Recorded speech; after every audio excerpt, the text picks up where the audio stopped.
Welcome to Nightlight. Step away from the mainstream and gather around as we enlighten the world and our realities and travel this cosmic journey we call life.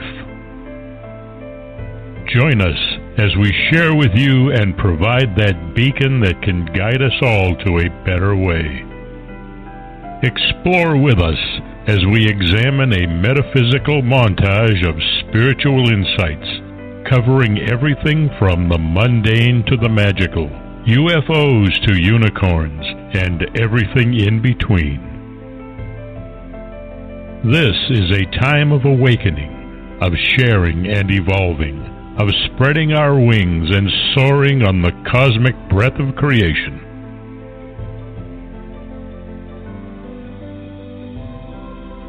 Come and join with other light-minded spirits as we weave our lights together to seek understanding, enlightenment, and, with a little luck, some wisdom. This is Nightlight, a reminder that you are never alone. And now, here is your host, the lovely, delightful, insightful, and all-around great gal, Ms. Barbara DeLong.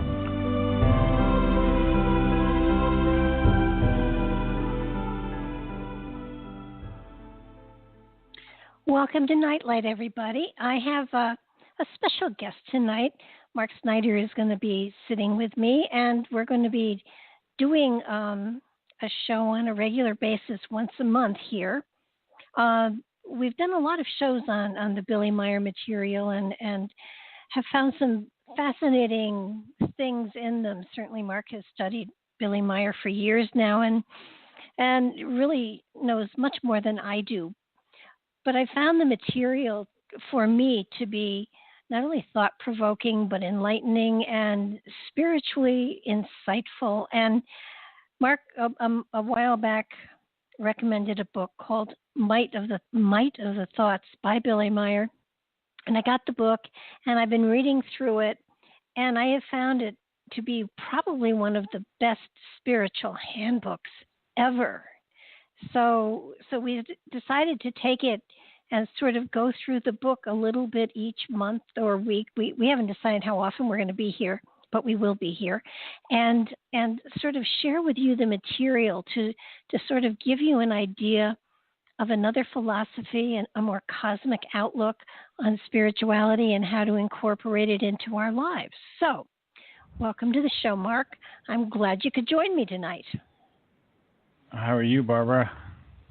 Doing well, except I'm fighting with allergies, but aside from that, I'm doing well. And I'm so glad that you're going to go through this book with me, because it is, first of all, it's a really, really, really deep book, but it also has wonderful, wonderful material for how to change your life and how to live your life in a greater accordance with the spiritual laws that are out there. And do you mind what's if really fascinating. Go ahead. I'm if sorry. you? I didn't mean no, I don't. I don't mind if you do anything. What would you like to do? Well, I didn't mean to interrupt you there. I was thinking of giving a little background information and kind of seeing where it takes us tonight as well. I've got a whole bunch of stuff we can talk about from the Might of Thoughts, but well, yeah, that No, I think it's a good idea, because much as I know who Billy Meier was and stuff like that, a lot of people listening weren't going to, so I was going to ask if we could kind of do some background material before we dived into the book. You know, one of the things I do a lot on my show is, I hate to use the word repeat, because first of all, there's so much information here, it's staggering. And the goal, at least from my perspective, is not just to get it into the conscious mind, but also into the subconscious mind, because most of our life we're running on our subconscious mind, and a lot of researchers now are seeing that. So in order to get the information down where it's usable, we have to, one of the ways we can get it down there is to repeat.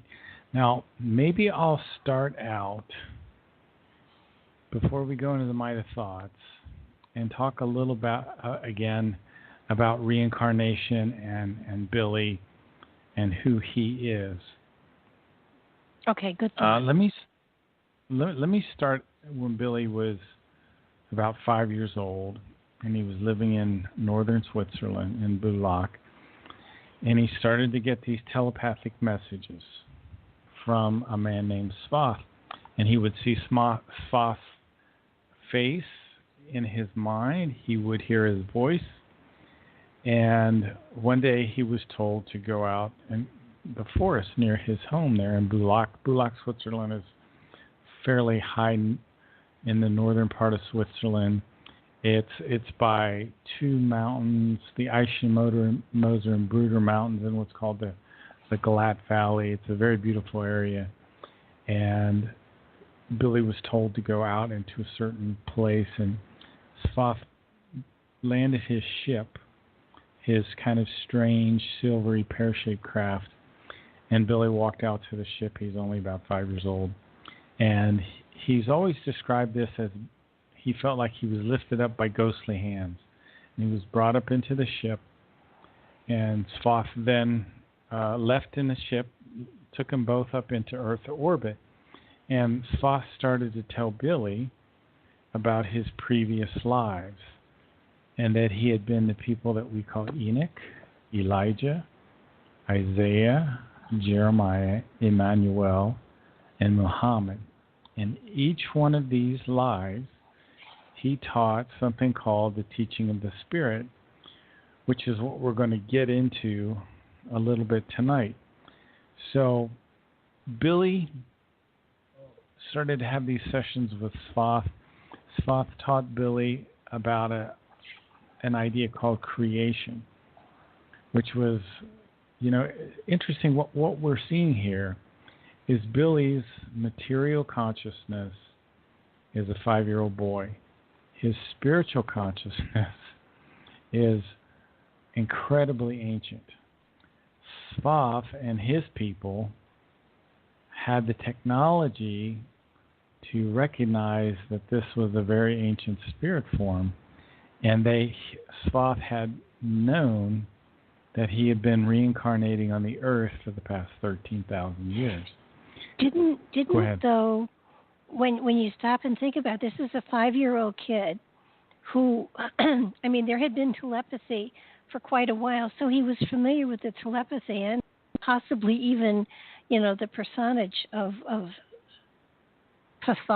say the name again. I can't pronounce it. Svath. Okay. Svath. So he was familiar with that, but come on, I know 5-year-old kids, and while the landing of an object and getting into it, probably a lot of them would do, but the level of material that was then shared with him is profound. A 5-year-old doesn't understand reincarnation or past lives. Even some of the children now who are born with those memories, that's a tremendous amount to grasp. It is. To me, it's fascinating. It's really fascinating. And I always go back to this part of the story for some reason because it's just absolutely incredible, I think. It's so interesting because it really kind of it shows that we have two kinds of consciousness. And I think that's one of the things that I would like to emphasize tonight is we have a spiritual consciousness and a material consciousness. Every incarnation, the material consciousness is new. You get a new personality, a new conscious mind. Now, programmed into your subconscious, remember I started talking about the subconscious earlier in the show. Program into the subconscious are all the evolutive levels, so to speak. All of the memories. Your ability, Well, no more than memories. We're talking about, for example, everything that you've learned in all your lifetimes about discernment. Everything that is one evolutive chunk of information. Everything that you've learned about cheerfulness might be another chunk. Everything you've learned about logic is another group of information. So all these evolutive values have from the previous lives are stored in the subconscious, and they're also stored in the spirit form. Now we have something in our bodies called a spirit form, and the spirit form is really the real you. It's who you are in the sum total of all your lifetimes. So, and it resides in a place called the superior colliculus, which is this little bump on the lateral part of the middle brain. And the superior colliculus, it deals with the movement of your eyes, and it's the visual reflex center, superior colliculus. It allows us to move the eyes from one target to another. So when you're reading, the superior colliculus comes into play when you move from one word to another. Those are called saccadic or saccadic eye movements. Mm-hmm. It's in the superior colliculus is the spirit form of every human being. And the spirit form comes into the body of a child 21 days after the sperm fertilizes the egg. You've got a little zygote there, or whatever it's called at 21 days. And the spirit form goes into there, and it sends its energy throughout the whole body. Did you have a comment? Sounded like you were going to say something. Never mind. Well, yeah. No, I do, because while we have all of this information stored within us, it isn't always available to us until we are ready or we reach for it, really. Well, exactly. So all of these programmed evolutive values are in the subconscious, including all of the same wisdom from the previous lives is in the spirit form. The material consciousness is a little boy in the case of Billy Meier. I mean, he's not that recently learned to walk and talk. And what's really interesting is from the age of from about 1 year old to about 7 years old, we're in what's called a theta state. It's almost a hypnosis. And your quote-unquote subconscious programs are built during those 7 years. So let's just take Billy Meier out of the picture. You have a little boy or a little girl. They're actually kind of quote-unquote downloading programs from their parents. They're watching their parents. They're seeing how their parents behave. And that becomes little behavior things in your subconscious.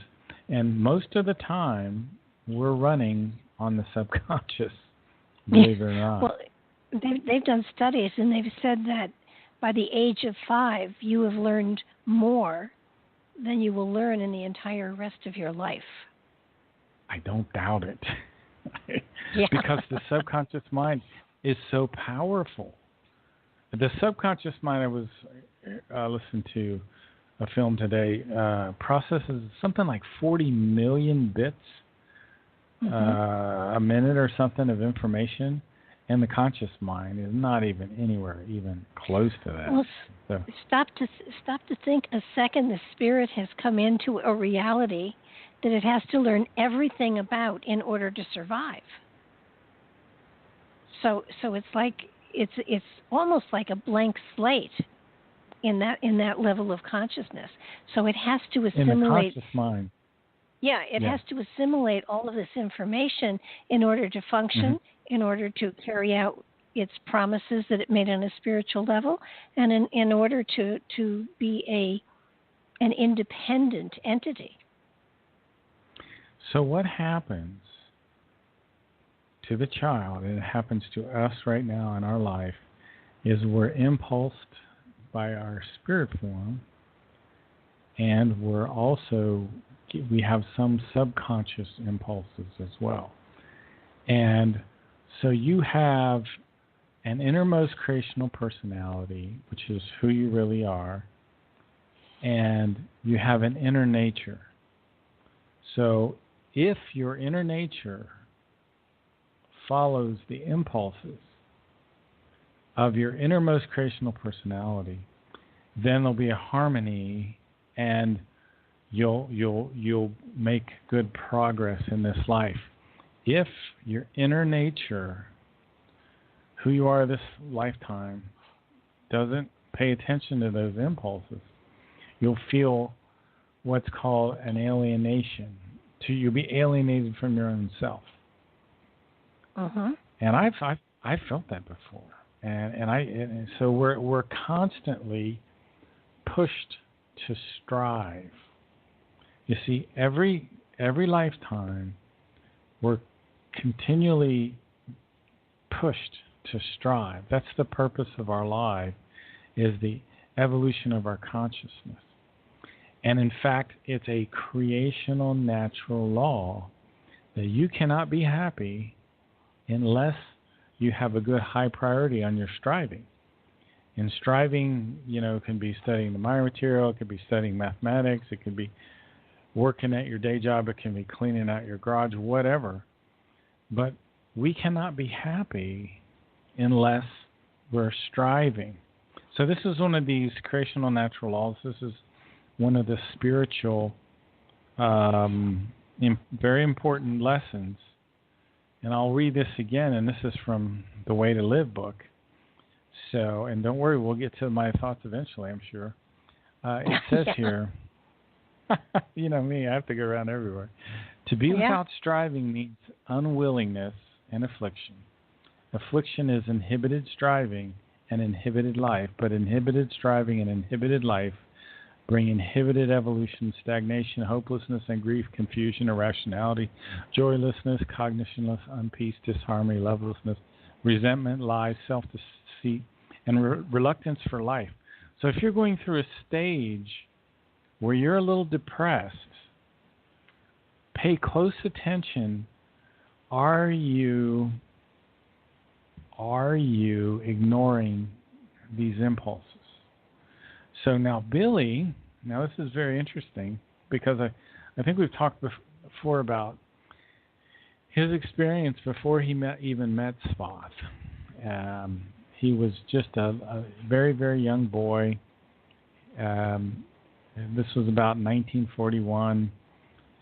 It was a beautiful evening. It was about 3 a.m. He woke up in the middle of the night, and he looked up at a beautiful starry sky, and he heard his own voice say all of these things. Now, we talked about being impulsed from your spirit form. Well, he was impulsed to the point where words came out. Now get that. It says, then he heard a voice in his head that said, my life is made out of the love of creation. And he said, also a short time later, words suddenly formed on Billy's lips, which said, since ancient times, you have lived among the stars. And suddenly, Billy knew who he was and what his mission on the earth was. And suddenly, impulses came from somewhere, which he later recognized as impulses from the storage bank. So that's the other. So we have three areas that we can be impulsed from. And impulses are signals. They can come from your spirit form, they can come from your subconscious, or it can come from these storage banks. So our world, the Earth, has storage banks of information. The solar system has storage banks of information. The galaxy has storage banks of information, and the universe does. Now, at this time, Billy hasn't had any contacts with Svath yet, but he's getting just impulsed from these storage banks of the universe. And then suddenly he hears his own voice say, since ancient times you have lived among the stars. Again, and it's just this tremendous experience he had. He saw the light which the stars emitted, but he recognized that the light of true love remained invisible, creational, and for all great time. So I started with Billy's first contacts with Spock. We talked a little bit about reincarnation, and I talked about the signals that come from the storage banks, the signals that come from our own spirit form, and the signals that can come from your subconscious. And one signal that you always have to, you call it being creative, right? Yeah.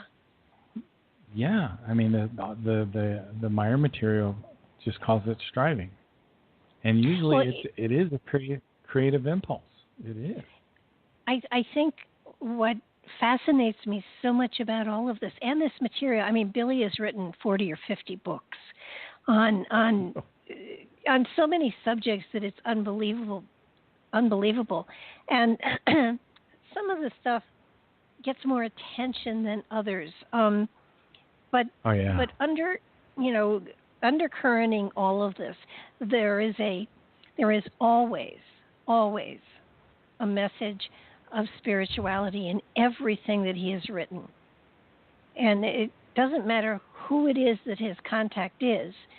They are giving him information about the world and predictions about the destiny of humanity and all of this.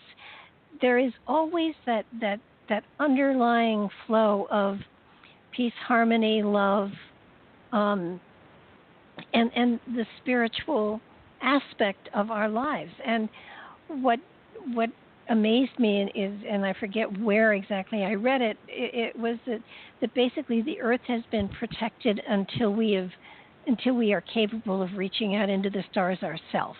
And then, of course, then we have to fend for ourselves. But the reality is, even if technology gets there, if spiritually we aren't in the right place, we won't survive. Exactly. That's very true. And so it's really... Go ahead. Well, what I was going to say... Yeah, go ahead. I'll shut up. Do you see how sometimes this stuff just absorbs me? I mean, the spiritual teachings, rather than the prophecy. Not that the prophecy is important. And some of it's fun and some of it is titillating, but the basic message that absolutely proceeds is everything that I've read that comes through him.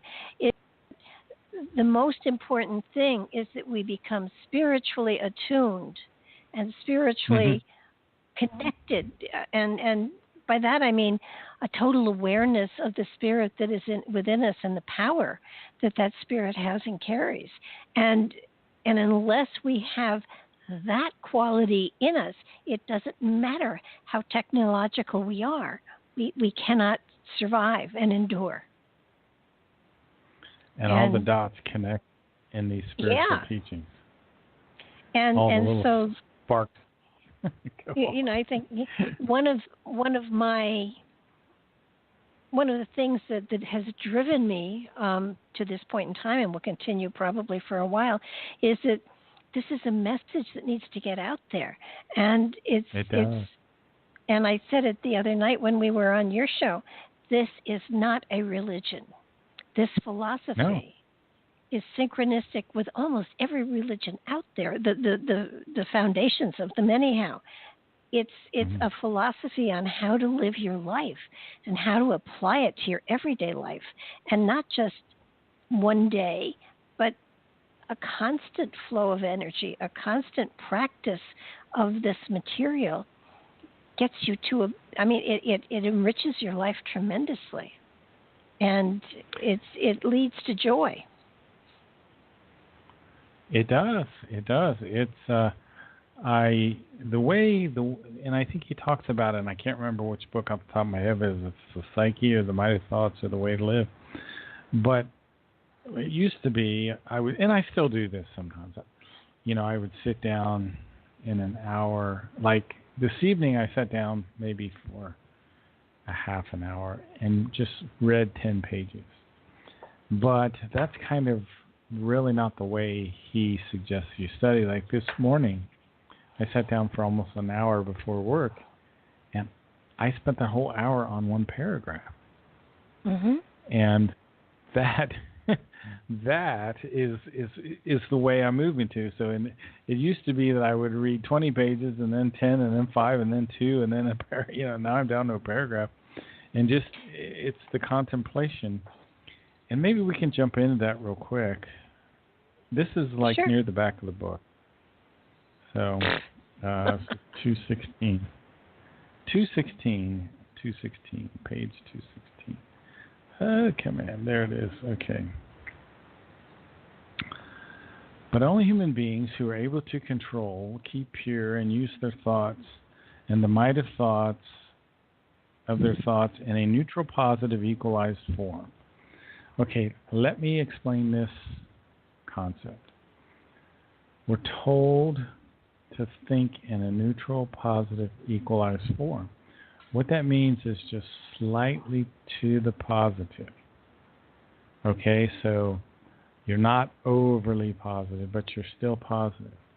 And it says here, let me read it again to put it back into its context. But only human beings who are able to control, keep pure, and use their thoughts and the might of their thoughts in a neutral, positive, equalized form, subject the winds and the storms of their unchecked and untamed and uncontrolled desires.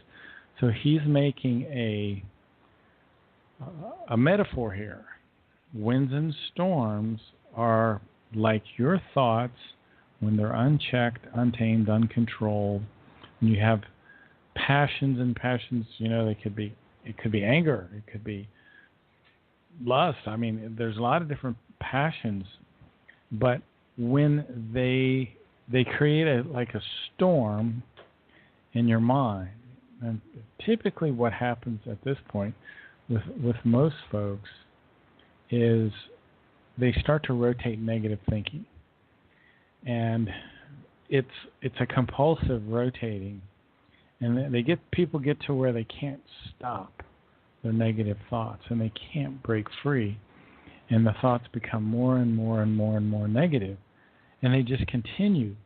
And usually people do this when they're having a difficult thing that they're struggling with, and they rotate thoughts that are negative, and they can't break away. Now, how do you break away? Well, you can listen to good music. That's a really good way to break away. You can meditate. That's another way to stop the cycle of negative thoughts. You can also, if you have memories that are pleasant, that are kind of neutral, visualize a very happy time in your life when something happened that's kind of neutral. So this is the way you break that circle. And I bet you can remember a few times in your life when you had cyclic negative thoughts. Have you? Do you remember? Yeah. Okay. Oh, okay. yeah. Sure, of course. Everybody. It's okay. sort of like, the desire to kill. Yeah. Not really kill, but it's sort of like, yes, you lose control. It can lead to that. Yeah. Well, I've never gotten quite there, but well, yes. good. And what happens is that you start yourself on a downward spiral, and those slippery slopes are very hard to stop. But if you're in one of those spirals, it's very difficult to pull reason and logic into your mind and say, is it really this bad? Is it really the end of the world? Is it really, as bad as it seems? And once you start to get logic into it, and logic does help a lot, you're able to sort of pull yourself to a place where you can take a look at things and be a little more logical. And sometimes you just need to take a walk in nature. Sometimes you just need to separate yourself from whatever it is that is driving you crazy. I've had times where my computer, literally, I would like to have taken a hammer to it. And those are moments when you just get up and you walk away and you come back with a fresher mind and a cleaner slate, and you can think more logically. Sometimes you get so cluttered with with anger or resentment or frustration, Mm-hmm. that you can't, that reasoning is, it goes out to lunch. It's just not there. That's So very true. But I think that so many people, especially today, are so frustrated by things in life that they get carried away with it, that they don't put it in perspective. And I think that's something that's very important to all of us and this book helps. This book, gives you ways to shift and change your thoughts and your philosophies so that you see a greater beauty and a greater balance. You're in a magnificent planet that is so beautiful and balanced. It's unbelievable. And sometimes I go out in nature because nature for me is very balanced. I take my shoes off and I stand on the ground and I connect myself to the earth energy, and that brings me back to center. And it's important to be able to, I think, recognize when you are not balanced and then have a way that you can go to find your balance again. That's a good point to say. I always sense my feelings. In other words, if I have, Billy says it goes this way, is that thoughts create the feelings. And feelings are different than emotions too, because the feelings grow. The emotions will rage upward out of control. But the feelings they grow out of the thoughts. Now, feelings can also spawn thoughts, but generally speaking, the feelings, and if you have a negative feeling, usually you had a negative thought before that. And if you feel that negative feeling, then you're out of neutral positive balance. So that's one way to tell. So good thoughts lead to good feelings lead to good habits, and good habits lead to good circumstances. Yeah, but this doesn't mean to be a Pollyanna type person either.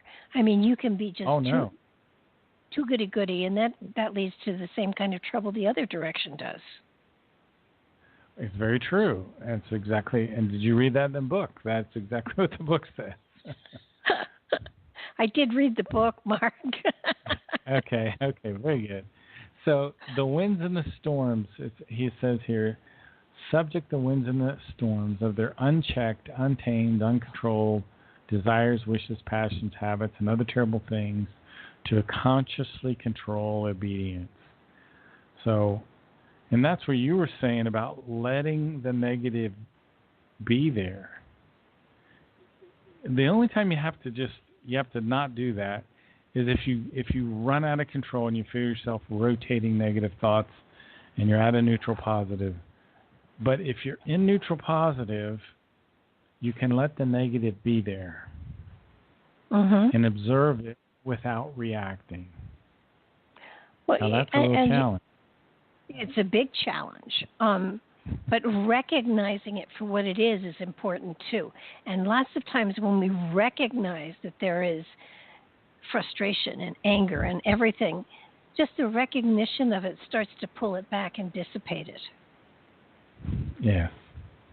I can give you an example. I've been having a lot of work done with the house and the company that's doing it. He's a good guy. He's a young guy, and he's running his own business. And I wanted the trees first, right? You can imagine. I have already a lot of trees, but I'm getting more.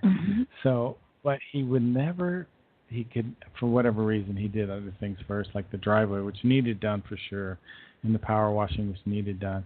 So he finally got the trees, and I have a pine tree that has been having problems, okay? It fell down once, and I bolstered it back up in my crude way of, supporting trees, which wasn't a good way. I knew it was a temporary thing.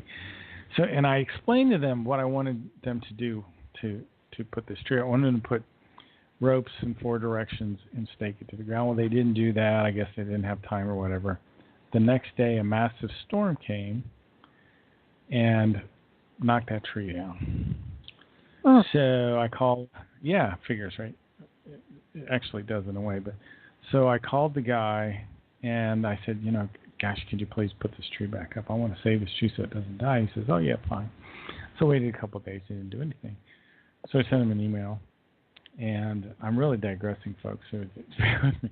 I sent him an email, and I said, hey, I think this tree's going to die if we don't get it fixed. And he said, all he sent back to me is it's scheduled. So the next day I was thinking, which was, I guess this was yesterday, I was thinking, I said, I'm going to send him an email. And I felt myself detach. I felt myself go neutral. But there was still a strong feeling there. And it had a bit of negative to it, but I was consciously in control. In other words, it was obedient. I'll put it that way. Okay. That's the way. Okay. Yeah. So I knew I wasn't out of balance. So I sent the guy a message. I said, I know this doesn't relate to anyone's life but mine. I sent the message. I said, look, if you can't do it, I'm going to have to get another service to do it because I want to. I don't want this tree to die. So this morning, by 7 a.m., there was a guy out here fixing it. So, but you see, I did not let myself go negative. But I did not I wasn't submissive either. You see, I did not ignore the negative. In other words, I saw the negative of what was happening. You know, for example, I guess a huge or bigger example would be, say someone in your family has a horrible accident and they're bleeding out, and you call the ambulance. You say, please come and pick my family member, whoever it is. And they say, oh, you're on the schedule. What does that mean? So what I'm saying is we have the right to stand up for ourselves. We have the right to not be submissive. And we're not talking about something here that just you shouldn't be submissive. You can recognize, but you need to be like a captain steering the ship. You know, you can't let the feelings, the emotions run out of control.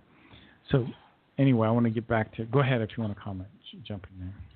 Yeah, no, I agree with you. And I think that part of the material that we're talking about, and you can go to the sites on Billy Meier. There's the Figu one, and there's the Future of Mankind. Both websites have a tremendous amount of material there. It's really talking about getting to know yourself, becoming in touch with yourself on all levels of consciousness, and the spirit that is carried within as well, so that you are more of a cosmic individual than you are just a humanoid on the planet at this moment in time.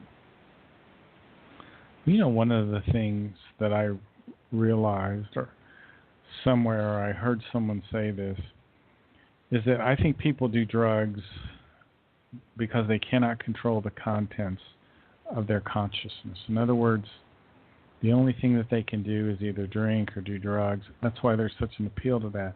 And I never, growing up as a kid, I couldn't understand why people wanted to get high. You know, I didn't have that need. But I think it is particularly occurs when people cannot control the contents of their consciousness. Well, and they can't cope with their reality. Exactly. It's the same thing. It's the same exact thing. Yeah, you're just saying it in a different way, yeah. So basically, all of his material, doesn't matter what part of it you read, you will find spiritual information there, no matter what he's talking about. And it's I mean, like you said, repeating. I get a feeling, depending on, whether you take the material from the 50s, 60s, 70s, 80s, 90s, whenever, it all has a recurring theme of awakening the spirit within, allowing it to be more of a part of your reality, applying spiritual laws, the love and the compassion that is of a spiritual nature. These visitors that he met with and talked with and has for decade upon decade upon decade have been giving him technical information. Of course, that's what's, what draws people in. But fundamentally, at the very base of everything, they've been talking about compassion and love and sharing and the spirit that is carried within, and how important it is for society as a whole to become more spiritually aware. And it gives you the tools to sort of start working on making that change within yourself. Because now you've been reading this material for how long?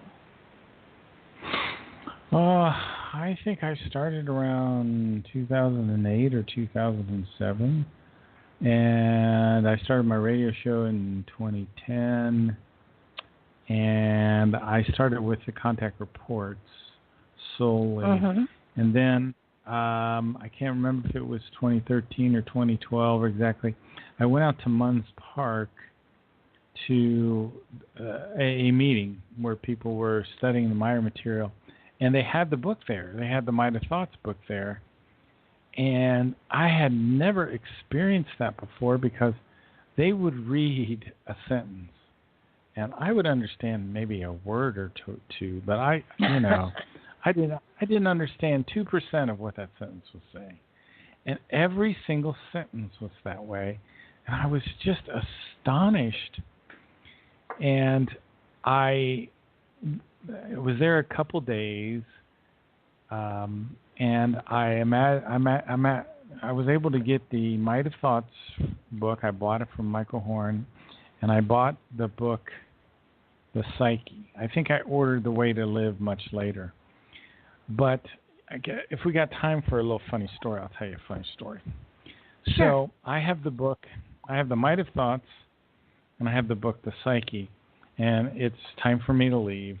So I go over to the airport there. Goodness sakes, I always have trouble remembering the name of this town up north there in Arizona. I was staying at Munns Park. That's what I had the meeting for. Oh goodness, on the tip of my tongue. It'll come back later. So I'm in this little airport, and I don't want to bore everyone while I have to go look it up. But drives me crazy, though, let me tell you. So here I am, and I'm with the book, The Psyche, because he says, okay, start reading The Psyche. And my plane was leaving like at 9 o'clock or something. I can't remember exactly when, and I was there like super early. So I open up this book, The Psyche, and I read the first 10 pages. And I realize I don't understand a friggin' dang thing it says. Nothing. Not a thing. I wasn't getting nothing. So I go back over it, and I spent the next hour and a half reading the first 10 pages over and over and over and over again. Probably before my flight left, I had probably read it a dozen times. And I understood maybe 3% of it. Mm-hmm. Now, and I had a really weird experience there as well, because, and maybe I'll tell this because it kind of fits into the spiritual teaching a little bit, because, and tell me, you'll probably have a story to tell me at some point, but whenever you make, and Billy talks about it in the book here, whenever you're starting to make progress, learning, something will come up to oppose you. So here I am. I'm like, there's no one around. I got all this time. I got like 2 hours before the plane leaves. So I'm going to really be able to study this stuff. So I got about 10 minutes into this study, and I'm like so focused. And I can see in the periphery of my eye something. There are some people coming in or something. And there's this little old lady, and she just runs right into me. For some reason, she was, I don't know if she wasn't paying attention or what. She didn't even say, excuse me. She didn't say nothing. And her husband was behind her, and he's pulling all of this luggage. And I'm like, wait, this is weird. That was really weird. And she sat down right beside me, turned her back to me, and started talking to her husband in another language. I don't maybe it was Italian. I don't know what it was. But they were really loud, okay? Mm-hmm. So I said, I'm not going to say anything here. I'm not going to let myself get angry. So I got up, and I went, maybe 40 chairs in the other direction, sat down again, started reading, and I got about 10 minutes of reading done. All of a sudden, something bumps into me again. It's that same lady. I'm like, what the hell? And she acts like she doesn't know what she's doing. And she sits down beside me again with her back to me, which was really weird. And she started talking to her husband. And really loud. Okay. So I'm like, so I'm cool. I'm not going to get angry about this. But I'm starting to think like, man, maybe these people are crazy or something. You start thinking these crazy thoughts. Yeah. Like, maybe they got a gun or something. Maybe they're going to rob. I don't know. I don't know what. So I waited about 10 minutes, and then I went to the complete, the building's very long, but it's not a very big airport. Oh, shoot, it almost on the tip of my tongue. What's the name of the airport? What? But I went to the other side of the airport. I'm telling you, I went, it's probably 50 yards to the other side of the airport. And and 10 minutes later, I'm back in the book again. And here she comes again. And I'm like, what are these people doing? And finally, she sits down the same way, bumps into me again, turns her back on me, is talking really loud with her husband. Okay. And finally, her husband, who can speak English, talks to me. And he says, do you think we'll be able to take food on the plane? And I'm like, well, maybe if you've got something small, you can put it in your pocket. And they say, no, we have, they have this big cake. And I'm like, see those people over there with uniforms on? You need to go ask them. But I doubt that they'll let you take that on the plane. So they went over there to talk to those people. So I went to the other side of the airport again to try to get away from them so I could go back to reading my material, which was the whole reason for my trip out there. But that's the story. Wasn't that weird? Very weird. So did they? So every time you got it. Did they get it? Could they take it on? Did they? Now you got me hooked. I think they actually. I think they actually did, which I was shocked because I saw them go through the little metal detectors and all that and talk to the people. I'm like, wow, they're going to let them take that onto the plane. I don't know if they had to put it in storage or what. I don't know who they were. I don't know why they kept following me around the airport. Yeah, no, that's the weirdest thing. That is something that does happen. It's almost as though you're being tested by the universe. Do you really want to get into this? Do you really want to set yourself up for this? Are you sure you really want to do this? And I think in many ways we're given, when we get to that plateau, when we get to that threshold, there's a lot of testing that goes on. How badly do you really want this? Are you willing to put the effort into it? Are you willing to make whatever sacrifice you need to make in order to gather this information? And I think that does happen when you come up against the threshold of greater awareness, greater learning, greater knowledge. And I'm not talking about school stuff. I'm talking about inner knowledge and wisdom that has to do with the evolution of your spirit. And it is common that the universe says, are you sure? Do you really want to do this? No. Are you sure? You really want to put the effort into it? And you can't back up. This is one of those cases where you can't say, no, I changed my mind. There is no going back from this. Once you make that step into the journey of the spirit, you're locked in. And you're told that. You're told there's no backing out. You're told this is going to be your journey. This is, it's kind of like you take door number 1, door number 2, or door number 3.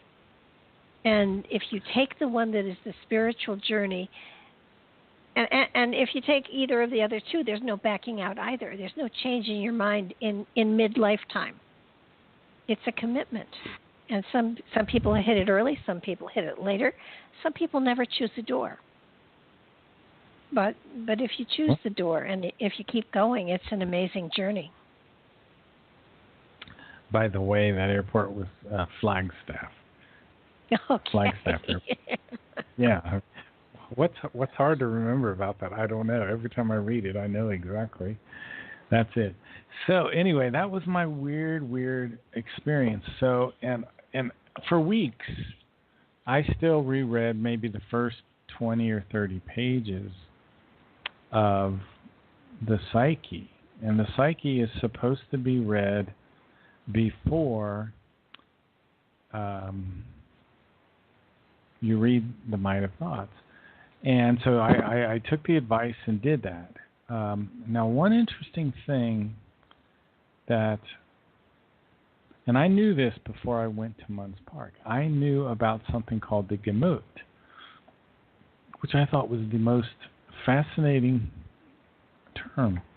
And I had learned Randy Winters talk about that. You've probably heard of Randy Winters, haven't you? Yeah, I have. And he talked a little bit about the gamut, and it was one of those things I heard instantly, and fascination came over me. And the Meier material says you have a spiritual consciousness, and it says you have a material consciousness. The material consciousness is controlled, the thoughts and feelings are controlled by something called the psyche, hence the book named The Psyche. Well, the spiritual consciousness is its feelings and thoughts are controlled by something called the gamut.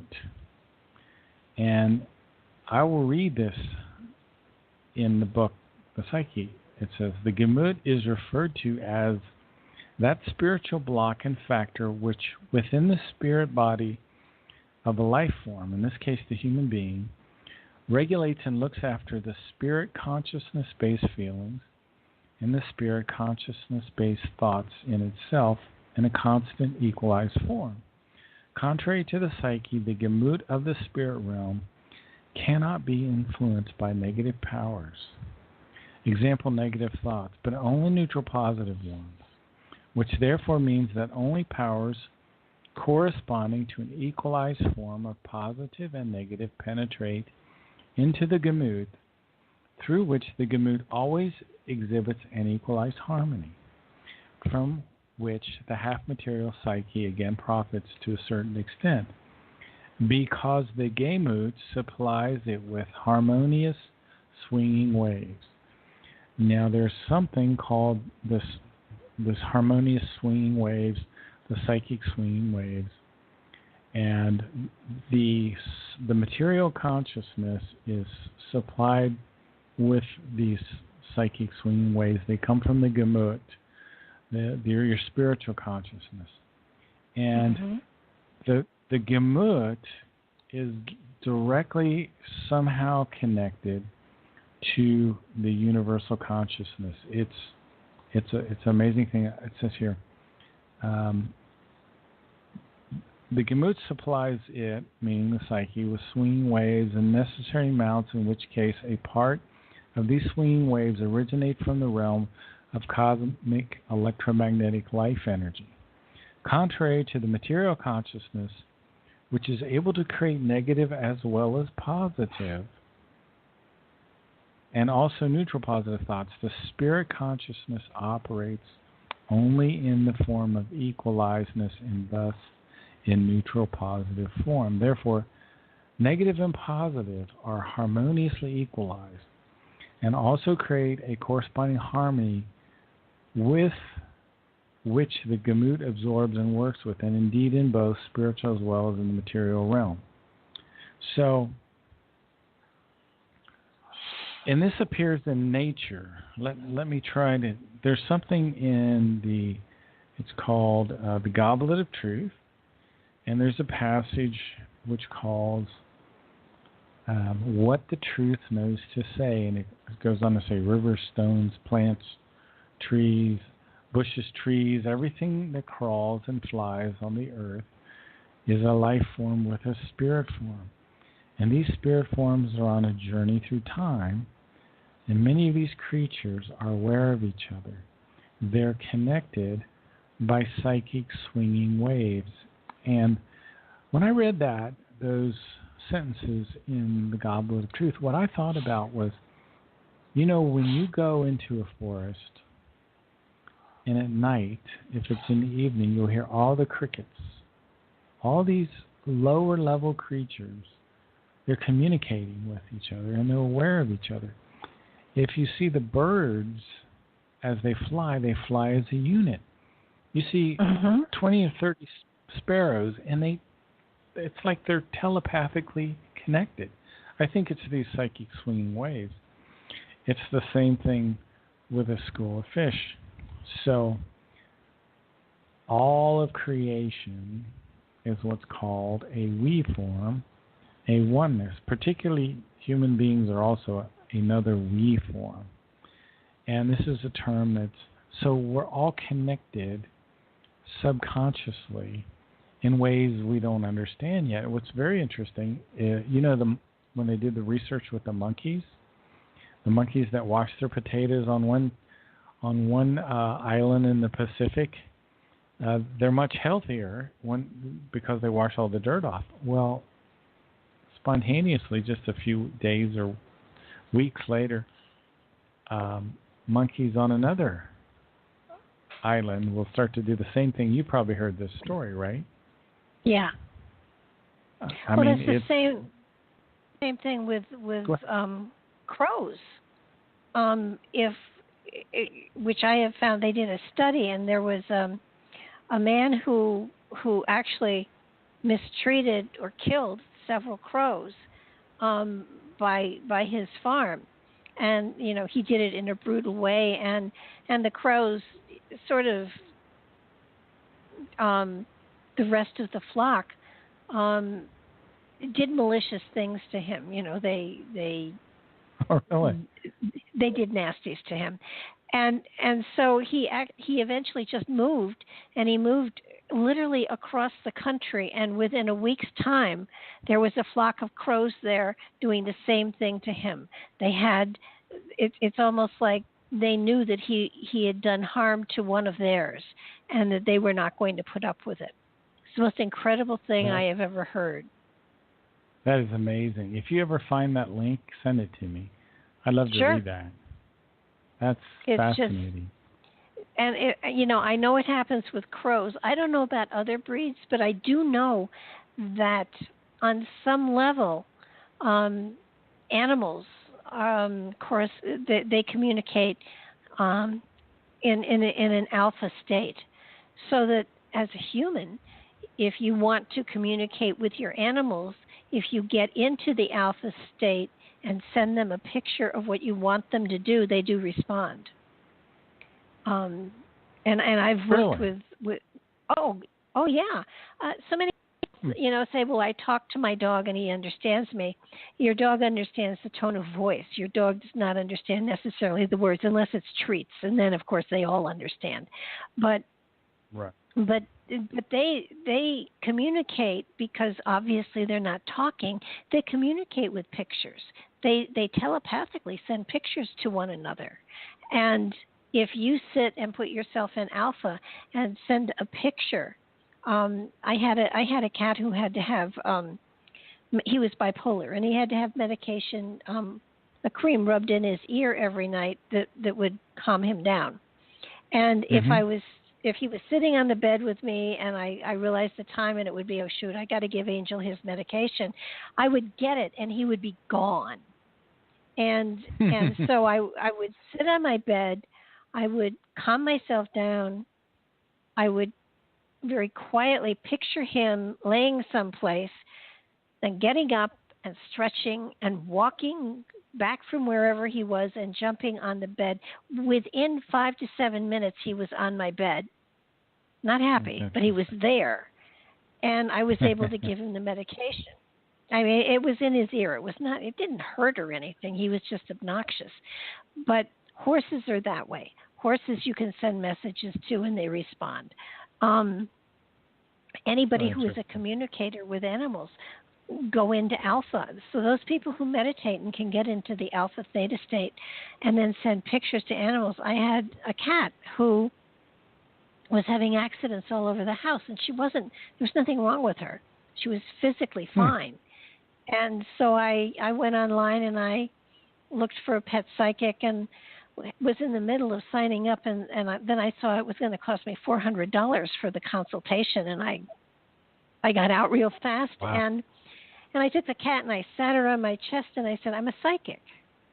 I can do this. So let's just sit here and close our eyes. And she stared at me and I peeked and I said, no, close your eyes. And my eyes closed again and I peeked again and her eyes were closed.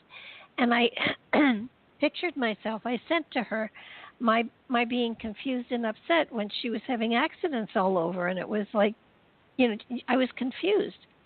And then I blanked my mind, and I waited, and it took about 5 minutes, and I saw her in a litter box with one of the other cats jumping on her. That is.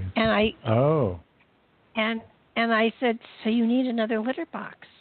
I put a different litter box down in a different place, so that there was more than one litter box around. I put two more around, and there were no more accidents ever. That's great. That is great. That's an amazing story. So, well, yes, they have the wave. They have a spiritual wave, and we can get into that wave, and we can communicate with them by putting ourselves in that alpha state. And I've not tried it with ants and flies and mosquitoes, but I would imagine if you worked really hard enough, you could. Because especially ants and bugs and stuff like that, they are a group mentality, basically. So if you can get yourself there, you can probably communicate. Frankly, I'm just a cat and dog person as far as this goes. I know people who do this with horses, however, and I've seen it with birds outside because I feed the birds year round. And they see me coming, and I hear them yelling at each other in the trees. And if I stand very, very still, I can get them to land on me and eat out of my hand. Seriously, that's amazing. That's great. It isn't. And if you learn to communicate with the animals, you communicate better with people too. The same can be said with sending messages telepathically to somebody to calm them down. Or, sometimes words don't work, but pictures do. And it's good that you say pictures. It's really good that you say pictures. There's a contact report somewhere that says, where the player talked about one of the most damaging things that has occurred to us on this planet is our languages. They've really hurt our conscious development for some reason. I don't know why. Particularly English, probably. Isn't that interesting?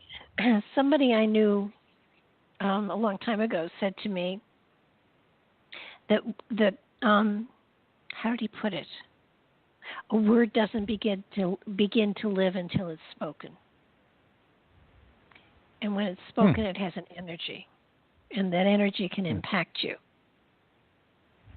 So it's really important to I try very hard to choose my words, because knowing that once spoken, they're out there and they're alive and they can touch people's lives in lots of different ways.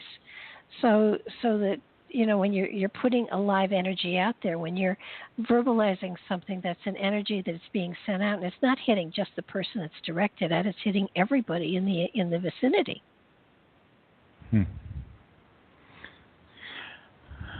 There is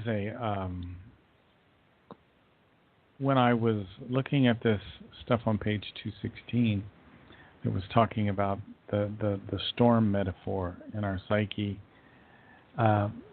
it was kind of weird. I got off on this topic because I had come to the conclusion that he was saying that optimism, if you fall into these ungoverned, unmastered, short-tempered, unrestrained, lacking self-control kind of thoughts, that it makes it harder to be a true optimist.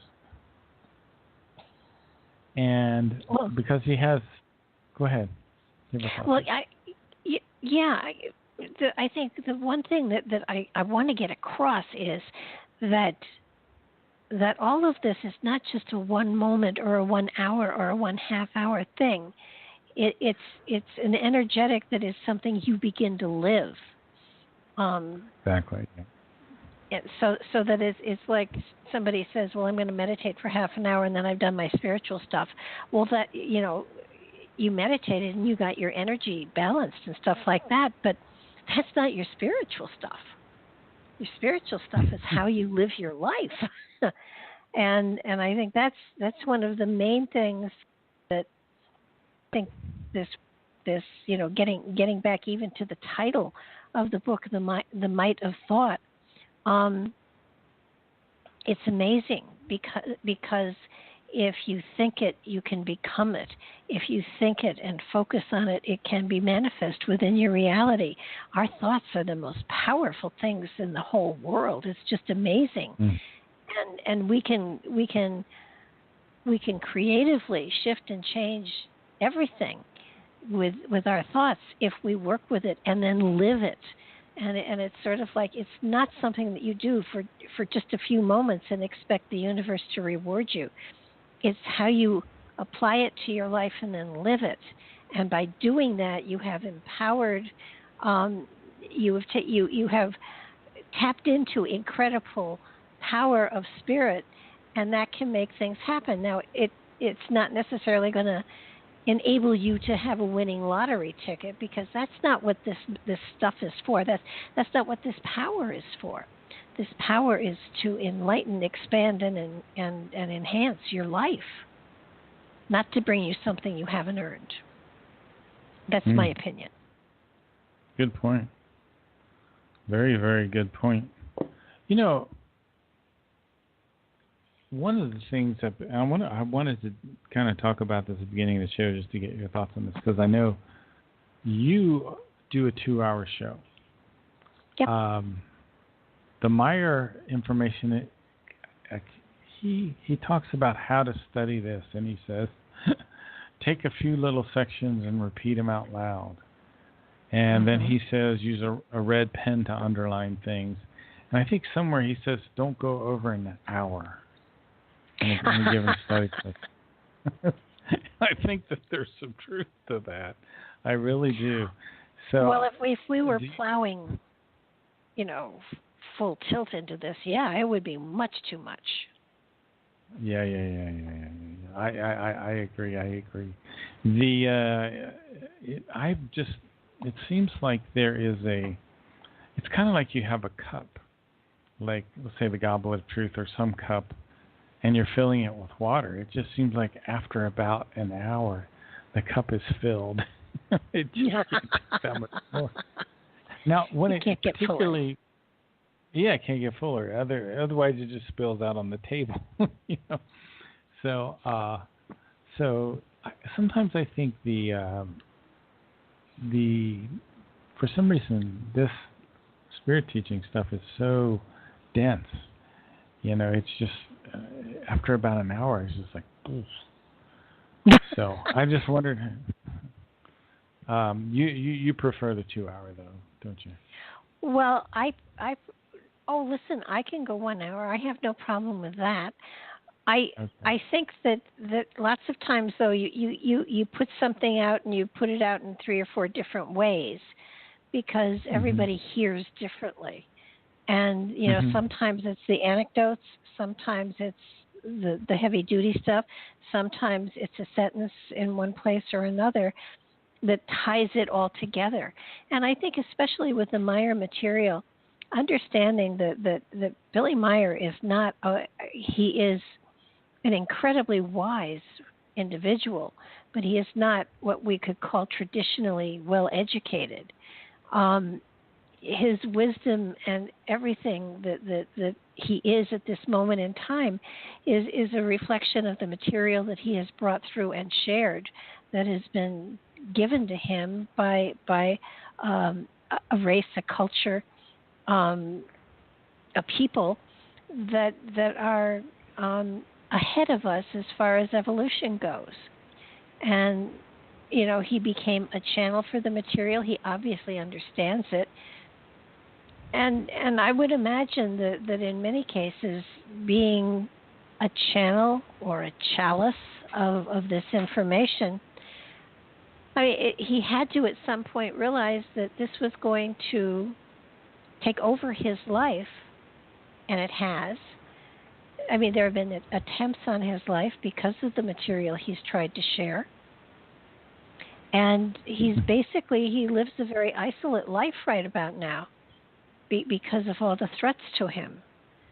So that you have to understand that all of this material, the 40 or 50 books that are out there, I don't believe he lives like a rich man. I don't think he is.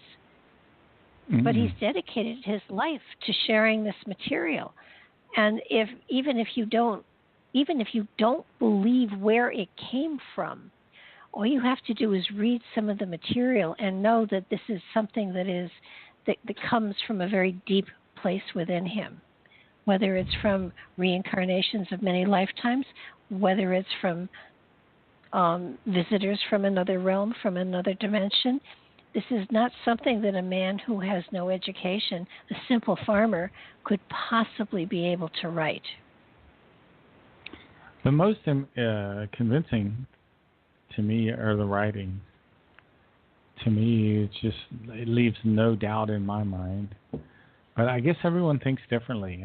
Some people focus on the photographs, which are fascinating, and I think it's a good place to kind of get yourself started. I was always kind of amazed. I don't know if have you ever seen any of the films? Yeah, I have. I know they tried to debunk him, and they couldn't. I know. The wedding cake craft, just hovering perfectly still right beside that tree. And the other disc above the road, just hovering there. It's amazing to watch. But I never really wanted my show to go down this path. I never because it's like a self-help show now. It's not. Is it really exopolitics anymore? But this is where it's at. This is where I am, and I don't think there's any way, like you said, to kind of. I'm not interested as much in the other stuff anymore. I find it interesting, but I'm not. Well, I think that there's so much. Yes, the spiritual stuff is heavy duty and it's profound, but if you're not ready for it, there's so much else in the Billy Meier material to look at. This man. The history. Oh gosh, yeah, and not only that, but he goes into. We did a show a while back about who were the Atlanteans. That was fascinating, and a lot of his material does open you up to viewing our history and our reality and the destiny of humanity in a completely different way. And so you cannot just dwell on the spiritual stuff because there's so much more here. And I think that's what thrills me. The other day I wrote down 21 topics of information, and I'll just run through them real quick because I want to keep iterating over these. Reincarnation, creation, the creation natural laws, the might of thoughts, Billy's early life, the Giza intelligences, the book The Way to Live, Atlantis, which you brought up, prophecy, the history of Earth humans, the book The Psyche, which I read from tonight, history beyond the Earth, the universal prophet, Noko Damien, which we've talked about, which is Billy's previous personalities, the 7 steps of evolution, we talked about that last show, I think. The Talmud of Jmmanuel, Fine Fluidal Forces. I don't think we've ever talked about that in much detail. Overpopulation. There's another incredible topic. Probably one of the most important things we could talk about. The other thing is Billy's book, The Goblet of Truth. We could also talk about, which we just touched on a little bit, the evidence for the case, the physical evidence. The other thing that I like to talk about is the New World Order and what Billy has to say about that, although he doesn't say as much as I would like him to say. But I'd like to hear more. But all of these different topics I think are so fascinating. Oh, they are, and you know, I think that the perspective that his writings gives you is, I mean, the Talmud of Jmmanuel was fascinating. It does give you another perspective as to the Bible and the life of Jesus, and you know, you really, if you have to have an open mind. You have to be able to look at it and say, I never thought of it that way, but that's a perspective that you know has value as well as everything else that's been taught. It gives you more choices. It gives you more ways of embracing information that has possibly been shoved down your throat in another way. So you know, all of this material is fascinating. I mean, the Giza Plateau stuff. I thought was, you know, amazing. I really enjoyed it. I think while the spiritual stuff is heavy duty and very serious, there is so much here that is so much fun to look at. I mean, we did an entire show on the predictions and all of the things that he had predicted that had come to pass. That was fascinating. I mean, I think we spent a whole show. Each of us had a different set of them that we were looking at, and we kept finding more and more things that actually had, you know, it happened. And then I think that the cool thing was, I think one of the last times that I forget who it was he was communicating with at that time, but he asked for predictions, and whoever it was said, no, we're not giving you any more. You don't listen to what we say anyhow. So, and it's true. I mean, all of these hundreds and hundreds and hundreds of predictions over the years, and so many of them so very, very accurate. And, you know, what? Okay, they were accurate, so what does that mean? Does that mean you're going to listen a little harder, or just do like we did and have lots of fun and figure out, wow, he really did have, he hit so much stuff that was just unbelievable, but he won't do predictions anymore, or at least whoever he was talking to won't. Which I thought was kind of not fun. Do you want to focus on the Might of Thoughts for the remainder of the show? Do you want to take a tangent into Jmmanuel? Let's go into Jmmanuel, because that's, I mean, the Might of Thoughts is heavy, heavy stuff, and I really do want to cover it, but you're right, you can't. It's small bites. Exactly. Okay, Jmmanuel. I like to start with the letter J. It takes the pressure off of me, so to speak, because then I don't have to be so controversial. The letter J is a very new letter. It's the youngest letter in the alphabet.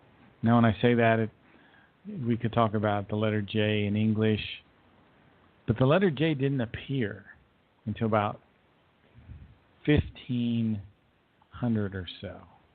And there was a guy named Gian Giorgio Terracino who invented the letter J, and he was an Italian scholar.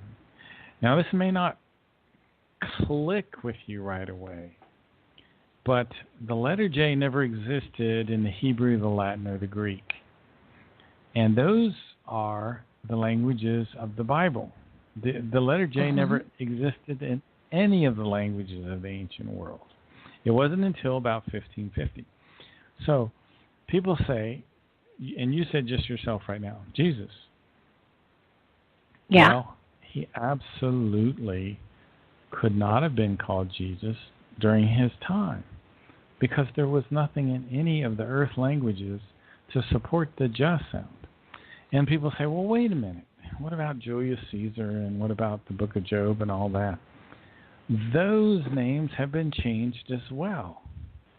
People and what evidence do you have of that, Mark? Well, you can easily determine that the letter J did not exist until around 1550 or 1600 or so. And go look that up for yourself. It wasn't in the Old English. Now, if you look at the old crucifix paintings of the crucifixion, and I have an art degree. I have a degree that's pretty much similar to computer science. I work in the computer field now as a programmer, but I almost went back to try to get my master's degree in art because I was so interested in art history. And you see all these paintings of Christ crucified, and at the top you see the acronym INRI. And it's a Latin acronym that means Iesus Nazarenus Rex Iadorium, which basically says Jesus Christ, King of the Jews. Now, it doesn't use the name Jesus. Notice it begins with an I instead of the English J, INRI. And the name that's usually spelled there in Latin is IESVS. Not Jesus, but IESVS or IESUS. So, for example, if you look at the 1611 King James Bible, in the very first 1611, and I have a picture on my website of when it was printed, it says, the New, N-E-W-E, Testament spelled differently, of our Lord and Savior, IESVS Christ. Not Jesus, but this name, IESVS. So whether the Meier material says during the time of his life, his name was Emmanuel, and somehow over time it got changed into Iesus or Jesus, or some people say Yeshua, and eventually in the very first English Bible, IESVS, and then eventually it just morphed into Jesus. But if you look at the Greek, for example, of the New Testament, there is no letter J. For example, we have the Greek letter alpha, which corresponds to our letter A in English. We have the Greek letter beta, which corresponds to our letter B, and so on and so forth. There is no corresponding letter for J because it hadn't been invented yet. So you cannot argue logically. I have never seen anyone refute this yet. I'd be very interested to see someone try to refute it. His name absolutely couldn't have been Jesus. So if they changed the name of the central character, Jesus, they changed him to Jesus from Iesus or Jesus or Emmanuel as the Meier materials, whatever his name was. If they changed his name, if they changed the name of James, of John, which all also began with the letter I, if they changed the name of Job to the book of Iob, what else did they change? I mean, if they had the audacity to change his name, would they not change anything else? I would say they would. Yeah. So I went into this thinking that I'm going to stumble across something here that disproves the Meier material. This is when I went off to try to, because I was, as I've told you before, I was never really that interested in the book of Emmanuel, the Talmud of Jmmanuel. I still don't have the new one. for whatever reason. Maybe it's my religious indoctrination, or I don't know. But in any case, I went out to basically thought to myself, I'm going to stumble across something that disproves the Meier material, but it's just the opposite fact happened. Yeah. So I know I've told you this story before, but it's so important, I think, to understand that. Well, it definitely is, and it's something that it's again one of those. I just read a book by now his name is gone, but the name of the book is Jesus Gate, and really? It's a fabulous book, but it goes into all of the myths, the things that the church knows but hasn't really shared with us. It isn't shared from the pulpit because it sort of it tears apart. Well, I mean it doesn't. It tears apart the story that we have been given for the last since the last what 1,000 or so years. It doesn't 2,000. Yeah. Yeah, and it goes into the fact that none of the apostles or disciples actually wrote the books that have their names on them. The fact that it isn't that the material in the Bible, in the Old Testament, and in the New Testament, isn't even in chronological order. I mean, it wasn't written in Matthew, Mark, Luke, and John. It was written Mark, Matthew, Luke, and John, and they were written, anywhere from 70 years to over 100 years after Jesus, and Paul's material was really written before any of it. So, it gives you an idea. It's a good bookmark, and you come away with the feeling that something has been invented and a religion has been created. While there may have been a philosophy that was out there, they created a religion for control more than anything else. Mm-hmm. Mm-hmm.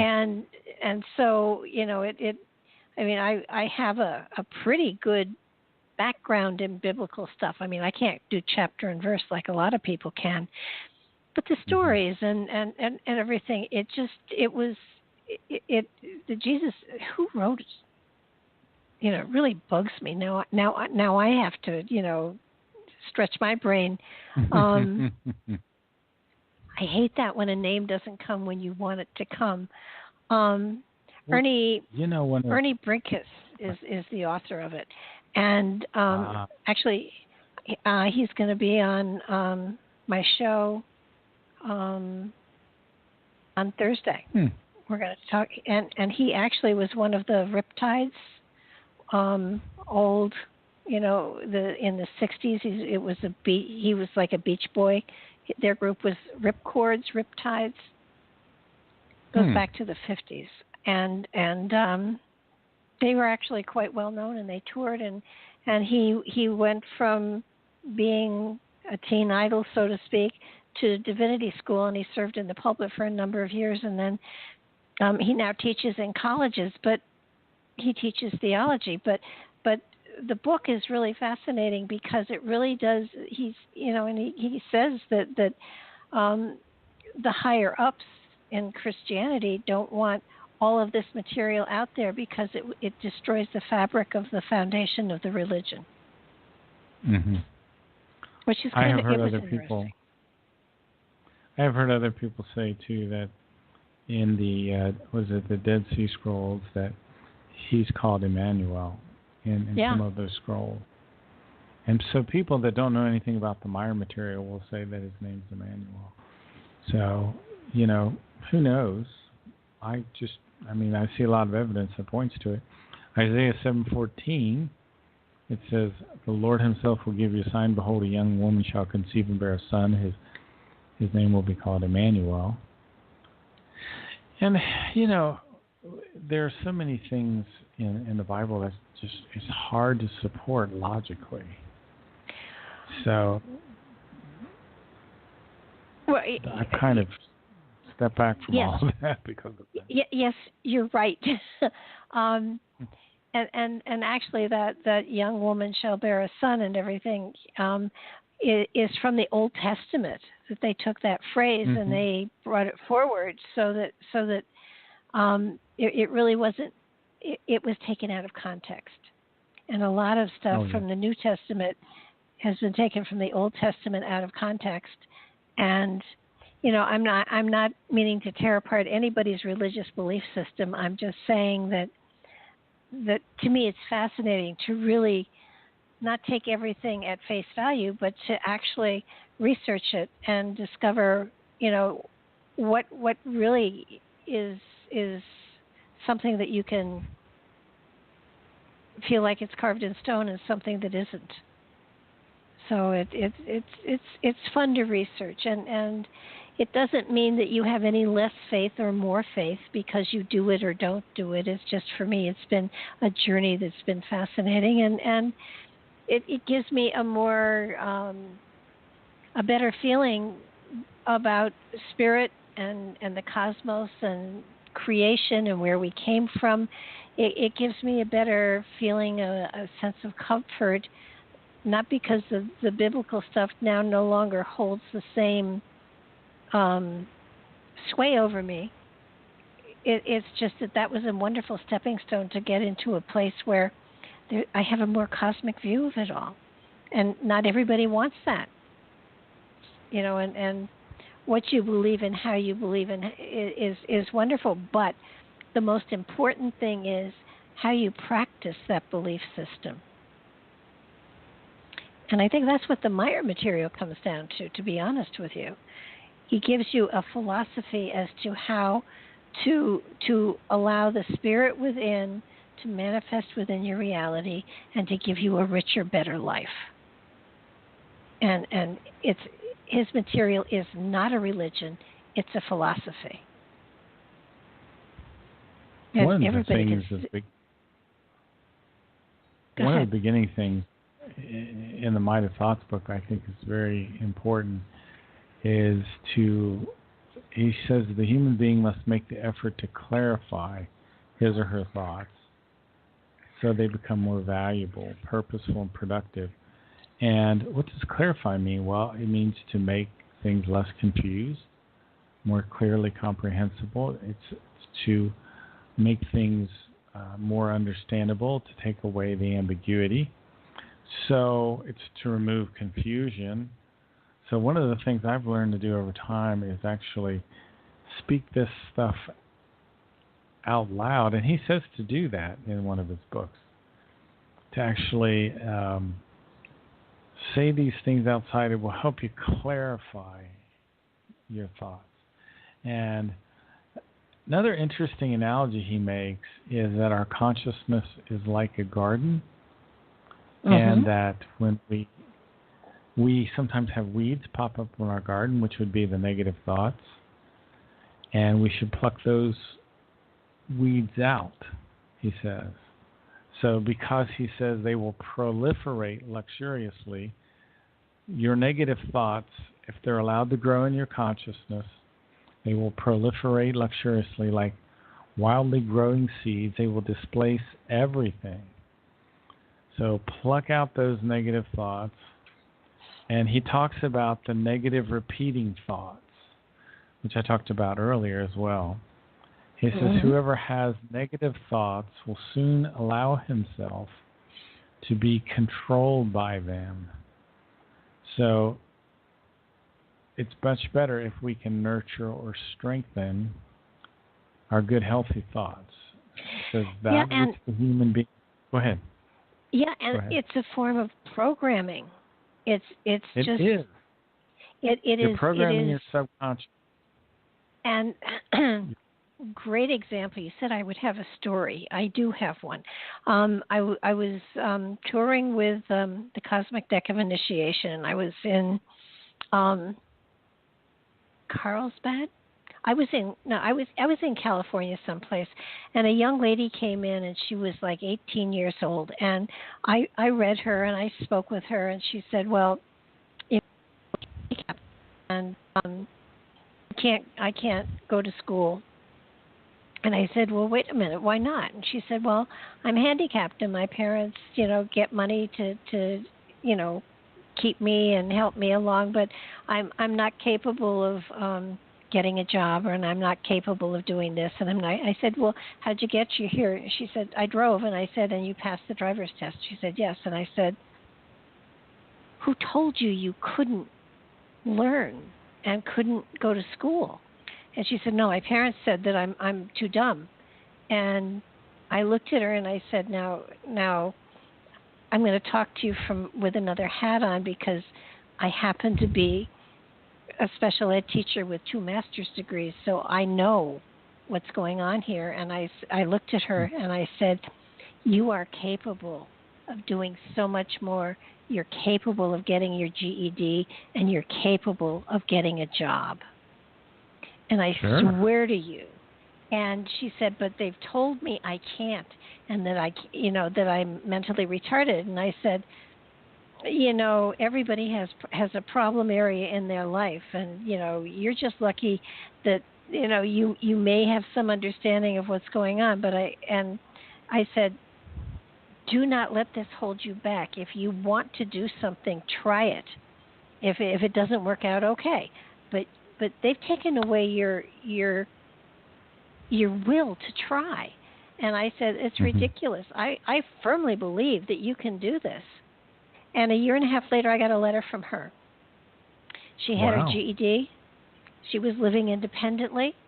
And her parents were no longer being paid to take care of her because she was able to support herself.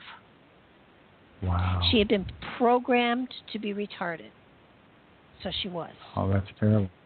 Well, I think society programs. Sure, and we do that to kids. We do that to friends. We do that. I mean, it's pathetic. Somebody says, I'm going to try this, and you look at them and say, well, you'll never do that. And if enough people say that to them, they won't, because they'll believe it. So it's a matter of it's a matter of, programming yourself to give yourself the opportunity to stretch yourself, to reach, and to try. And that's, I think, what Billy's talking about, that negative thought constantly coming in at you is reinforcing a program inside of you that you will eventually believe, and then you will eventually manifest. Yes. That is the perfect, you hit the nail on the head there, totally. Yeah, I have this little thing I run through to program myself when I feel my thoughts kind of going kind of negative. And these are little sections out of the book, and he talks about optimism, so I tell myself I'm optimistic. He talks about being cheerful, so I say I'm cheerful, I'm relaxed, I'm enthusiastic, I'm thankful, I'm in harmony, I persist, I persevere, I endure, I am calm, I am satisfied. And then he has these other things which go right along with that. I say, I'm the forger of my own fortune. I'm the master of my own destiny. I create my own good luck. My thoughts, my good thoughts create good feelings. My good feelings create good habits. My good habits create good circumstances in my life. It is the nature of the thoughts that by their might alone, every conceivable thing can be brought to fruition. So anyway, I have these series of things which help program me to think in a much healthier way. You hit it right on the head there. Well, it's like affirmations. Saying it once doesn't work. Saying it many, many, many times during the day does help to program you for it. But it's also, it's not a one thing. It's not a one-shot deal. It's something that if you want to change your programming, if you want to change your behavior, if you want to manifest something else in your life, it's something that you work on constantly for days, weeks, maybe even years. But your whole life. You get to the point where you believe it. Once and I your was subconscious learns it. Yeah, your subconscious learns it. I asked a spiritual teacher I had at one time. he was talking about loving everyone and being loving and forgiving and all of that. And I said, what about people you really don't like? What about people that are really nasty to you? What about people that, you border on the word hate, but not totally, but close? And he said, you fake it till you make it. And it's true. If you are trying to shift and change your reality, it's something that you do until it becomes comfortable. And then after it becomes comfortable, it becomes reality. And it takes time, but it does work. And it's kind of like it is reprogramming yourself. And sometimes you can reprogram over old programming, and sometimes you have to spend time on dissembling the negative programming so that the positive programming can be there.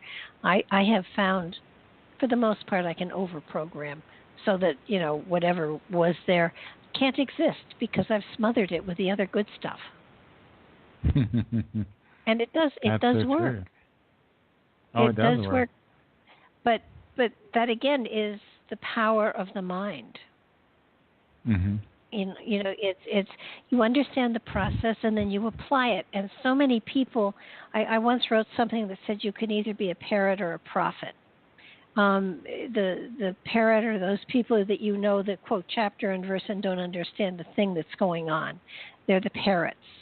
The people that learn the philosophy, apply it to themselves, and then spout something that is a part of the material they've pulled together, but there's also a part of them in it. They're the prophets. And I can't tell you the number of people I've spoken to that have memorized parts of the Bible that don't even know what they mean. Oh yeah. And they just throw chapter and verse at you. And then there are those people that have studied it and understand what the meaning of it is. And I said to somebody was talking to me about what the Bible says Jesus said to Peter about, thou art Peter, and upon you will I build my church. And I looked confused, and they said, haven't you ever heard that phrase? And I said, I just heard it for the first time. And they said, you never heard it before? I said, no, I've heard it before, but it just occurred to me. These were Jews, and there were no churches. What was he talking about? There were no churches then. And they looked at me and said, what do you mean? Of course there were. I said, no, these guys went to synagogue. These were Jews. What was he talking about? And, this person just walked away. They said, you don't know what you're talking about. I said, well, wait a minute. No, the Bible even says church, but there were no churches then. What does this mean? It's a translation thing again, right? Oh yeah, Probably. I think they meant assembly, an assembly of people or whatever. But somehow church has been put in there, and so Jesus was talking about, found a church in my name. That's not what I think the intent was. It was take my philosophy and share it with other people. Mm-hmm. But who knows? Right now, it's hard to know what he actually said, what he actually meant. I mean, I do believe there was somebody by that name that lived, and I do believe he preached a message. But beyond that, I think I don't think there was anybody by that name then. Well, at no. that time. But there was probably somebody preaching that, because. Well, yeah, there was a person named Emmanuel. I would agree with that, but he could have been called Yeshua or Isis, but anyway, yeah, you're right. Continue. So I have digressed here, but the power of our mind, the power of our thoughts, is amazing, and if you put it into action, you can change your life. And I keep talking about richness. You bring a greater richness. You bring joy, and you bring laughter, and you bring celebration, and you bring healing into your life. And that's an amazing thing. And you do it without having to go to a church, a synagogue, a temple, or anything. You celebrate the spirit within you, and life changes. Have you ever listened to any of Dr. Bruce Lipton's videos? You would really, I think, like him. You might even be able to get him on your show. Ooh. I will check that out. You should check into that. The name is... The reason I kind of got interested in Bruce Lipton is because Marion from Switzerland kind of turned me on to Dr. Bruce Lipton. Because Billy talks about so much of the power of our thinking being in our subconscious. And he just leaves it at that. He doesn't really... He says a lot of our decision-making is from the subconscious. But he doesn't really go into anything else. At least I haven't seen it yet. So, but well, he's what, 81 years old now? Yeah. Something like that. Is he still writing? I don't know. That's a very good question. There's a whole lot left to translate. Well, he may feel that his message is out there, and now it's for others to sort of put it forward. Well, that was one of the things that Svath told him. He said, stay in the background and focus on your writings and let other people go into the public and talk about your stuff. He said the people of the earth make for themselves idols. Yeah. So look where we came from. I mean, the pagans, and even before that, we constantly wanted people to pray to hand the control of our lives over to them, and without realizing that we have the power, we have the control, we have the majesty within us. It's not that we're gods, but we're part of creation, and we have that power inside of us. And like we said on the show the other night, God is just a title, like a captain or a corporal, and it doesn't have the sway that some of the other material does. I could finish up the show. We've only got like 15 minutes. There is a really interesting verse. I think it's on page 224. And he talks about... Let me just open that page. I think that's a very good one. I spent a lot of time on this one. 224. Okay, hang on.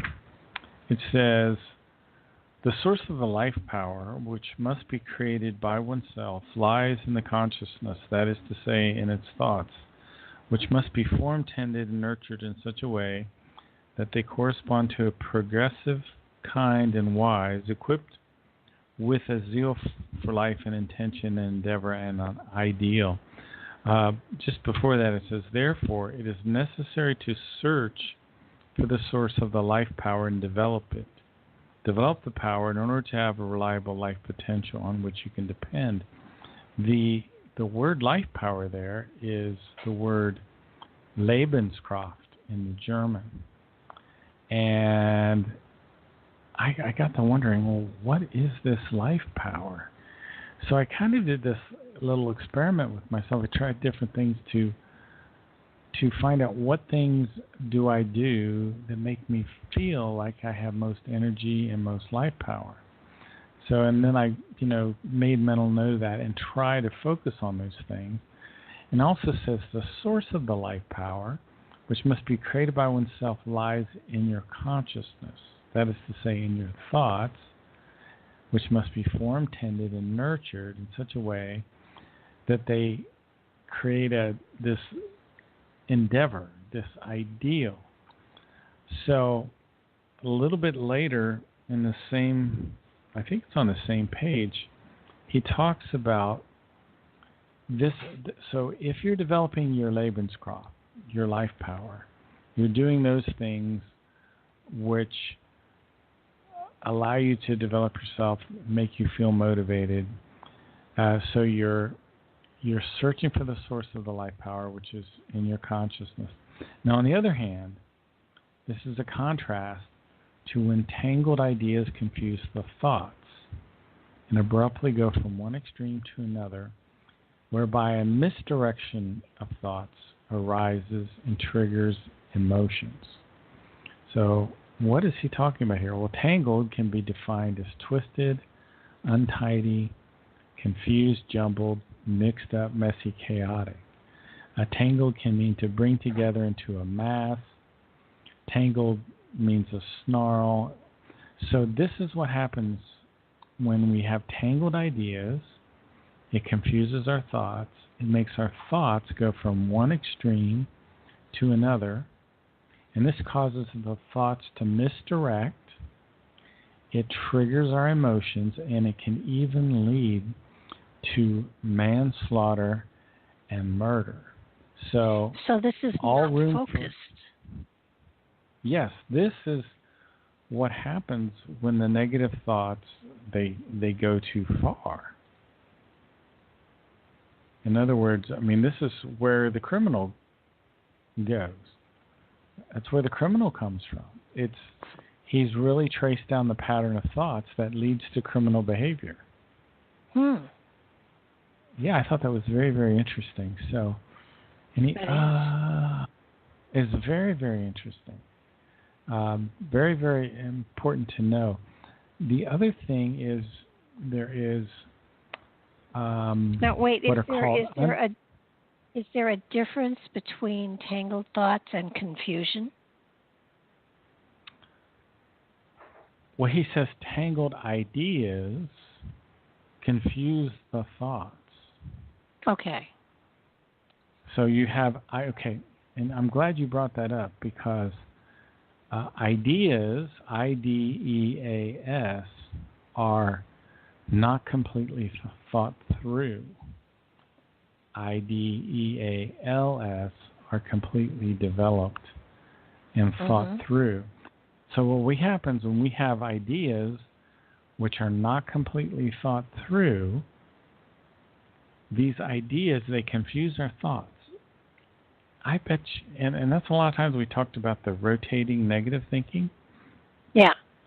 We have an idea that isn't fully developed, but we are holding on to it as tight as we can because we know we're right. We're really not, but we're holding on to it.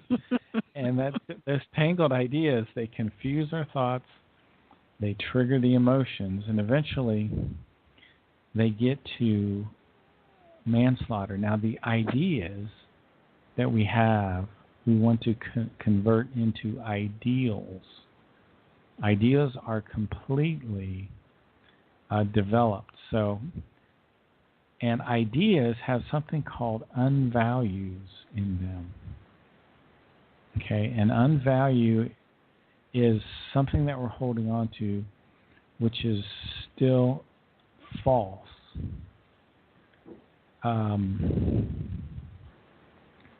Let me try to go through here a little bit here. What I'm looking for, and I'm having a hard time finding in my notes, is, here it is. Is this it? Anyway, I'll just have to give it to you from the 100,000 foot, 20,000 foot level or whatever. They have a whole section on the unvalues of the psychopath. And unvalue is something that the psychopathic mind holds on to. And one of the interesting things, if you have like 17 of these unvalues, you're probably a psychopath. They say it's from one of the Figu bulletins. And one of the unvalues of a psychopath is boredom. And I thought, whoa, because I can remember being a kid. I don't get bored anymore, really. I don't have time to be bored. But when I was a kid, I can remember being bored. So, I mean, this leads us into you can be a psychopath. Psychotic. Yeah. I think unvalues. when you do look at, they say a mind is a terrible thing to waste, and it's true. And I have found that oftentimes people who have no direction and tend to go down those pathways really are not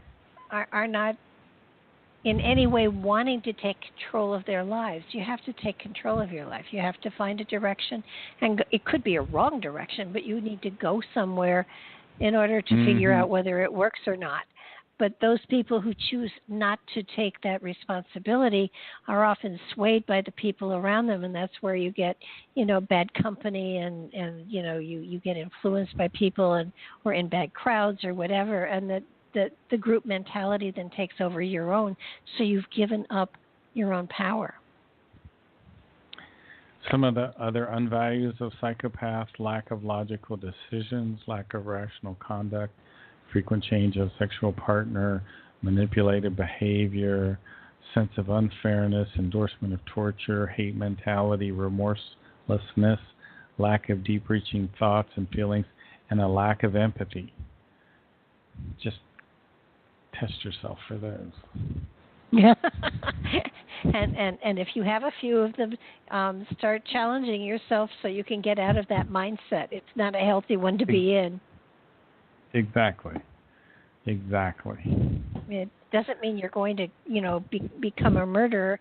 It means that you need to take control of your life. And being bored is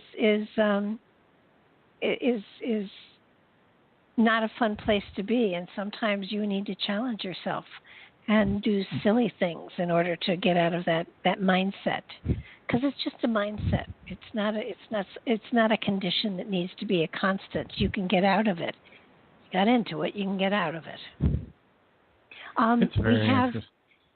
We have only a couple of minutes left here. I really want to get people thinking about thinking, and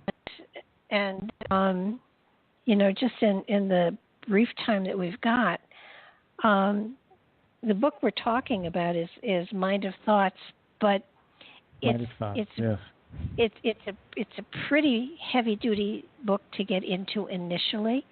So try on some of the other Meier material first. Get fascinated by it, and work yourself up to it. Mark and I have only been talking about possibly the first 19 pages in the book, and we haven't gotten really that far, to be honest with you. But we're gonna give it a shot, and we're gonna try to bring some of the other Meier material in as well, so we don't bore the hell out of you. There is wonderful material out there, and certainly, if we can weave that around with the spirituality, it is an enticing subject, and it's fascinating, and it does wake people up to all of the material that they actually, and the wisdom that they carry within them already. It's not a matter of you have to be smart. Everybody has the wisdom already. It's just finding that door and opening it up. So, Mark, thank you so much for tonight. I so appreciate your hanging in there for 2 hours. Thank you. Go to YouTube and type in Ohio Exopolitics, and there's a ton of my shows on YouTube. A couple people are putting them up there, so you can listen there. Absolutely, and we've done a couple of shows as well. So do look for us to be back and bringing more of the Meier material. So thanks so much, and good night, everybody.